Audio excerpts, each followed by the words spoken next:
മക്കൾ മഞ്ഞപ്പിത്തം ബാധിച്ചു മരിച്ച സംഭവത്തിൽ തിരുവനന്തപുരം മെഡിക്കൽ കോളേജ് ആശുപത്രിക്കെതിരെ പരാതിയുമായി കുടുംബം. കൊല്ലം കണ്ണനല്ലൂർ ചേരിക്കോണം സ്വദേശി മുരളീധരനും ഭാര്യ ശ്രീജയുമാണ് മക്കൾക്ക് മതിയായ ചികിത്സ കിട്ടിയില്ല എന്ന പരാതി ഉന്നയിച്ചിരിക്കുന്നത്. ഇവരുടെ 2 പെൺകുട്ടികളാണ് കഴിഞ്ഞ ദിവസം മഞ്ഞപ്പിത്തം ബാധിച്ചു മരിച്ചത്.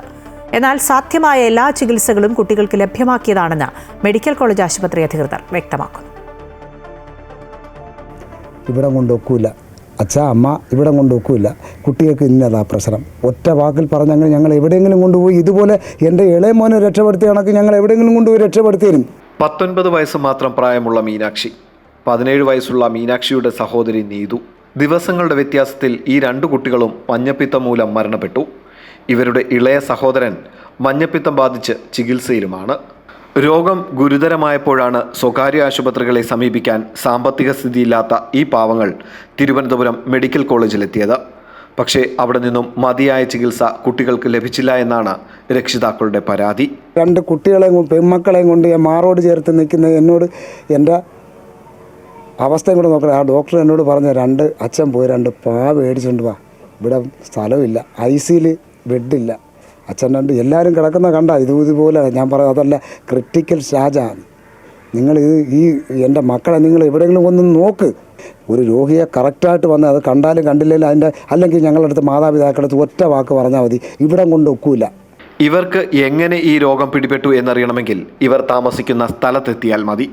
അത്രയ്ക്കും പരിതാപകരമാണ് ഇവിടെയുള്ള ഓരോ കുടുംബത്തിൻ്റെയും അവസ്ഥ. അടച്ചുറപ്പില്ലാത്ത വീടുകൾ, വൃത്തിയില്ലാത്ത ശൗചാലയങ്ങൾ, എന്തിനേറെ പറയുന്നു വൃത്തിയുള്ള വെള്ളം കിട്ടുന്ന ഒരു കിണർ പോലും ഇവിടങ്ങളിലില്ല. മഞ്ഞപ്പിത്തവും ഡെങ്കിയും ബാധിച്ച് നിരവധി പേർ ഇപ്പോഴും ഈ ചേരിയിൽ കഴിയുന്നു. നമ്മുടെ ആരോഗ്യ സംവിധാനങ്ങൾ കൃത്യമായി ഇടപെട്ടിരുന്നെങ്കിൽ ഇവിടെ ഇപ്പോൾ സംഭവിച്ച ഈ മരണങ്ങൾ ഒഴിവാക്കാമായിരുന്നു. എപ്പോഴത്തെയും പോലെ തുടർ ഇടപെടലുകളുടെ ഭാഗമായി മെഡിക്കൽ ക്യാമ്പുകൾ നടക്കുന്നു. എന്നാൽ ഇതൊക്കെ ആദ്യമേ ചെയ്തിരുന്നുവെങ്കിൽ ആ 2 പെൺകുഞ്ഞുങ്ങൾ ഇന്ന് നമ്മളോടൊപ്പം ഇവിടെ ജീവനോടെ ഉണ്ടാകുമായിരുന്നു. ഇതൊക്കെയാണ് ഇവിടുത്തെ രീതികൾ. ഇതൊന്നും മാറത്തില്ല. ചിലർക്ക് ചികിത്സ നിഷേധിക്കുന്നു, ചിലർ ചികിത്സയ്ക്കായി വിദേശങ്ങളിലേക്ക് പോകുന്നു. ഇതൊക്കെ ആരുടെ പിടിപ്പുകേടുകൊണ്ടാണ് സംഭവിക്കുന്നത്? ഇതിനൊക്കെ മറുപടി ആരാണ് തരേണ്ടത്? ഇവരുടെ ചോദ്യങ്ങൾക്ക് ഇനി എന്നാണ് ഉത്തരമുണ്ടാവുക? പ്രദീപ് വാളത്തുങ്ങലിനൊപ്പം സുധീഷ്, അമൃത ന്യൂസ്, കൊല്ലം. സ്വപ്നം കണ്ടു വളർത്തിയ കുഞ്ഞുങ്ങൾ അവരുടെ വളർച്ച കൺമുന്നിൽ കണ്ടു കൊതി തീരും മുന്നേ ഇല്ലാതായപ്പോൾ തകർന്നുപോയ അച്ഛനും അമ്മയും. വേദന കടിച്ചമർത്തിയുള്ള അവരുടെ ചോദ്യങ്ങൾ സാക്ഷര കേരളത്തിൽ ആവർത്തിക്കപ്പെട്ടുകൊണ്ടേയിരിക്കുന്നു. 2 പേരും ആ നനഞ്ഞ തറയിൽ ആ ഛർദിച്ച് തളർന്ന് കുഴഞ്ഞിടുന്ന ആ ഛർദിലിനകത്ത് തന്നെ എൻ്റെ മക്കൾ കിടന്ന് കൂടെ ഡോക്ടർമാരെ ചെന്ന് ഞങ്ങൾ വിളിക്കുന്നു, ഛർദിച്ച് കുഴഞ്ഞു കിടക്കുന്ന സാറേ എന്തെങ്കിലും മരുന്ന് ചെയ്യാൻ പറയുന്നു. ഇത് തിരുവനന്തപുരം മെഡിക്കൽ കോളേജാണ്, ഞങ്ങൾക്ക് ഇങ്ങനെ ചെയ്യാൻ പറ്റത്തുള്ളൂ. എപ്പോഴും വന്ന് അമ്മയെ അച്ഛാ ഞങ്ങളെ ബുദ്ധിമുട്ടിക്കരുത്, ഈ ഇത്രയും പേരെ നോക്കുന്ന പോലെ ഞങ്ങൾക്ക് നോക്കാൻ പറ്റത്തുള്ളൂ, എപ്പോഴും വന്ന് ഞങ്ങളെ ഇങ്ങനെ ബുദ്ധിമുട്ടിക്കരുത്. അത് സിസ്റ്റർമാരാണെങ്കിൽ മരുന്ന് ആ വാർഡിൽ കിടക്കുന്ന എല്ലാവരെയും ഒരേ ബെഡിൻ്റെ അടുത്തുനിന്ന് വന്ന് കറങ്ങി ചുറ്റിയതിന് ശേഷമേ ഈ കുട്ടികൾക്കും കൊടുക്കാൻ പറ്റത്തുള്ളൂ എന്ന് പറഞ്ഞ് അവർ അന്നേരം ICയിലോട്ടങ്ങ് മാറ്റി. എങ്കിൽ പക്ഷേ എൻ്റെ മക്കൾ രക്ഷപ്പെട്ടതിനായിരുന്നു. സാധാരണക്കാർക്ക് പുഴുത്ത പട്ടിയുടെ വിലയാണ് മെഡിക്കൽ കോളേജുകാർ നൽകുന്നത്. അത് സത്യമാണ്. ഒരു സെക്യൂരിറ്റി ആണെങ്കിലും ഒരു നേഴ്സ് ആണെങ്കിലും ഒരു ഡോക്ടർ ആണെങ്കിലും നമ്മൾ ചോദിക്കുന്നതിനല്ല ഒരു മറുപടി പറയുന്നത്. PGക്ക് പഠിക്കുന്ന പിള്ളേരുടെ ഒരു ഉപകരണമാണ് ഈ ചെല്ലുന്ന രോഗികൾ. അതാണ് അതിൻ്റെ സത്യം. സാധാരണക്കാർക്ക് ഇത് വരരുത് ഒരിക്കലും. പണമുള്ളവർക്ക് മാത്രമേ നാട്ടിൽ ജീവിച്ചാൽ മതിയോ? പണമില്ലാത്തവർ എന്ത് ചെയ്യും? ഭരണാധികാരികൾ എന്തുകൊണ്ട് ഇടപെടുന്നില്ല?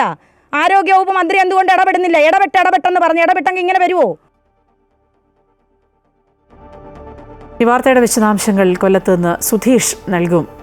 സുധീഷ്, നമ്മുടെ സംസ്ഥാനത്തെ സംബന്ധിച്ച് ഭരണ നേട്ടങ്ങളും രാഷ്ട്രീയ മാറ്റങ്ങളുമൊക്കെ ഒരുപാട് ആഘോഷിക്കുകയാണ്. 9 വർഷം പൂർത്തിയാക്കിയ സർക്കാരിൻ്റെ ആഘോഷ പരിപാടികളൊക്കെ പുരോഗമിക്കുകയാണ്. പക്ഷേ അപ്പോഴും നമ്മൾ കാണാതെ പോകുന്ന ചില കാഴ്ചകളുടെ ഒരു ഭാഗമാണ് ഇപ്പോൾ കണ്ടത്. നെഞ്ചുപൊട്ടിയുള്ള വേദനകൾ, വിധിയെന്നോർത്ത് സമാധാനിക്കുന്ന സാധാരണക്കാരുടെ ജീവിതം. ഇതിൻ്റെ വിശദാംശങ്ങൾ എങ്ങനെയാണ്? എന്തെങ്കിലും നടപടി പ്രതീക്ഷിക്കാമോ? 2 കുഞ്ഞുങ്ങളുമായി തിരുവനന്തപുരം മെഡിക്കൽ കോളേജ് ആശുപത്രിയിൽ ചികിത്സയ്ക്ക് എത്തുകയും തുടർന്ന് ആ കുഞ്ഞുങ്ങൾ മരണപ്പെടുകയും ചെയ്ത രക്ഷിതാക്കളുടെ ഒരു വേദന കലർന്ന വാക്കുകളാണ് നമ്മളിപ്പോൾ കേട്ടത്. അല്ലെങ്കിൽ അവരുടെ ഒരു വേദനയ്ക്ക് അതൊരു കാരണമായി അവർ പറയുന്നത് ഈ കുട്ടികൾക്ക് ആവശ്യമായ ചികിത്സ അത് തിരുവനന്തപുരം മെഡിക്കൽ കോളേജ് ആശുപത്രിയിൽ നിന്നും ലഭിച്ചില്ല എന്നുള്ളതാണ്. ഈ കുട്ടികളെ ഇവരുടെ മഞ്ഞപ്പിത്തമാണെന്ന് രോഗം സ്ഥിരീകരിച്ചതിന് ശേഷം ആശുപത്രിയിൽ എത്തിക്കുന്നു. ആശുപത്രിയിൽ എത്തിച്ചതിന് ശേഷം ആ സമയം മുതൽ കുട്ടികൾ മരിച്ചു എന്ന വിവരം പുറത്തേക്ക് അറിയുന്ന സമയം വരെ കുട്ടികൾക്ക് ആവശ്യമായ ഒരു ചികിത്സാ സംവിധാനങ്ങളും തിരുവനന്തപുരം മെഡിക്കൽ കോളേജ് ആശുപത്രി ഇവർക്കായി ഒരുക്കി നൽകിയില്ല എന്നാണ് ഈ അച്ഛനും അമ്മയും ഇപ്പോൾ അമൃത വാർത്തകളോട് പറഞ്ഞിരിക്കുന്നത്. ഈ വാർത്തയിൽ ആരോഗ്യവകുപ്പിൻ്റെ ഭാഗത്തുനിന്നും കൃത്യമായ അന്വേഷണം ഉണ്ടാകണമെന്നും ആവശ്യമെങ്കിൽ നടപടി ഉണ്ടാകണമെന്നും അവർ ആവശ്യപ്പെടുന്നുണ്ട്. അത് മറ്റൊന്നും കൊണ്ടല്ല, ഇത് നാളെ മറ്റൊരാൾക്കും സംഭവിക്കരുത് എന്നുള്ള ഒരു കാര്യം കൊണ്ട് തന്നെയാണ് അവർ ഈ ഒരു ആവശ്യം മുന്നോട്ട് വെച്ചിരിക്കുന്നത്. മറ്റൊന്ന്, ഈ ഒരു പ്രദേശം നാം കണ്ടതാണ്, ഈ ഒരു ചേരി പ്രദേശമാണ്. ഇവിടെ ഒരുപാട് കുടുംബങ്ങൾ താമസിക്കുന്നുണ്ട്. പക്ഷേ ഇവരുടെയൊക്കെ ഒരു ജീവിത സാഹചര്യം എന്ന് പറയുന്നത് നമ്മൾ നഗരപ്രദേശങ്ങളിൽ നിന്നുമൊക്കെ മാറി ഇത്തരം ചേരി പ്രദേശങ്ങളിലെത്തുമ്പോൾ കാണുന്ന ദയനീയ അവസ്ഥ തന്നെയാണ് ഇവിടെയും ഉള്ളത്. കാരണം കൃത്യമായ അടച്ചുറപ്പുള്ള വീടുകളോ അല്ലെങ്കിൽ കൃത്യമായ ഒരു ശൗചാലയ സംവിധാനങ്ങളോ ഒന്നും ഇവിടെയില്ല. ഈ തൊട്ടടുത്ത പ്രദേശങ്ങളിൽ ചേരി പ്രദേശമായതുകൊണ്ട് തന്നെ മലിനജലം ഉൾപ്പെടെ ഒഴുകിപ്പോകുന്ന അവസ്ഥ. ഇതൊന്നും തന്നെ പഞ്ചായത്ത് സംവിധാനങ്ങൾ ഉൾപ്പെടെയുള്ള ആരോഗ്യ പ്രവർത്തകർ കണ്ടില്ല എന്നുള്ളതിൽ നമുക്ക് എത്രത്തോളം വിശ്വസനീയമാണ് എന്നൊരു വാർത്ത ഇതിനകത്തുണ്ട്. കാര്യം ഇവരൊക്കെ അറിയാതെയാണോ ഈ പ്രദേശത്ത് ഇത്രയും നാൾ ഈ ജനങ്ങൾ ജീവിച്ചിരുന്നത്? ഇവരുടെയൊക്കെ ആവശ്യങ്ങൾ എന്തുകൊണ്ട് പരിഗണിക്കപ്പെടുന്നില്ല എന്നുള്ളതും ഒരു വസ്തുതയാണ്. കാരണം ഇത്തരം ആവശ്യങ്ങളിൽ ഇവരുടെ ആരോഗ്യ സംവിധാനങ്ങൾ ഉൾപ്പെടെയുള്ള കാര്യങ്ങളിൽ സർക്കാർ സംവിധാനങ്ങൾ പൈസ ചിലവഴിക്കുന്നുണ്ട്. പക്ഷെ അതൊന്നും ഇവരിലേക്ക് എത്തുന്നില്ല. ഈ സംവിധാനങ്ങളുടെയൊക്കെ വീഴ്ചയാണ് നമ്മൾ ഇവിടെ ഇപ്പോൾ ചൂണ്ടിക്കാണിച്ചിരിക്കുന്നത്. ഇത് കഴിഞ്ഞ കുറേ നാളുകളായി നമ്മൾ ഈ ഒരു വാർത്തയിൽ മാത്രം ഒതുങ്ങുന്നതല്ല. മുൻപും ഇത്തരത്തിൽ പല ആരോഗ്യ പ്രശ്നങ്ങളും അല്ലെങ്കിൽ ചികിത്സാ പിഴവുകളും നമ്മുടെ ഈ സമൂഹത്തിൽ ഉണ്ടായിട്ടുണ്ട്. അതുകൊണ്ട് പലരുടെയും ജീവൻ നഷ്ടപ്പെട്ടിട്ട് തന്നെയുമുണ്ട്. തിരുവനന്തപുരം മെഡിക്കൽ കോളേജ് ആശുപത്രി എടുത്തു നോക്കുകയാണെങ്കിൽ മുൻപും ആശുപത്രിക്കെതിരെ ഇത്തരം ആരോപണങ്ങൾ ഉണ്ടായിട്ടുണ്ട്. പല രക്ഷിതാക്കളും അവിടെ ചികിത്സ തേടി കുട്ടികളുടെ ജീവൻ നഷ്ടപ്പെടുന്ന അവസ്ഥയുണ്ടായിട്ടുണ്ട്. അത് കുട്ടികളുടെ മാത്രമല്ല, മുതിർന്നവരുടെ ഉൾപ്പെടെ ജീവൻ നഷ്ടപ്പെടുന്ന സാഹചര്യവും മുൻപും ഈ തിരുവനന്തപുരം മെഡിക്കൽ കോളേജ് ആശുപത്രിയുമായി ബന്ധപ്പെട്ട വാർത്തകളിൽ ഉയർന്നു വന്നിട്ടുണ്ട്. അതുകൊണ്ടൊക്കെ തന്നെ ഇത്തരം സംവിധാനങ്ങളിൽ കൃത്യമായ ഒരു ഇടപെടൽ ഉണ്ടായി ഒരു നടപടി ആവശ്യപ്പെട്ടുകൊണ്ടാണ് നമ്മൾ ഈ വാർത്ത ഇപ്പോൾ റിപ്പോർട്ട് ചെയ്യുന്നത്.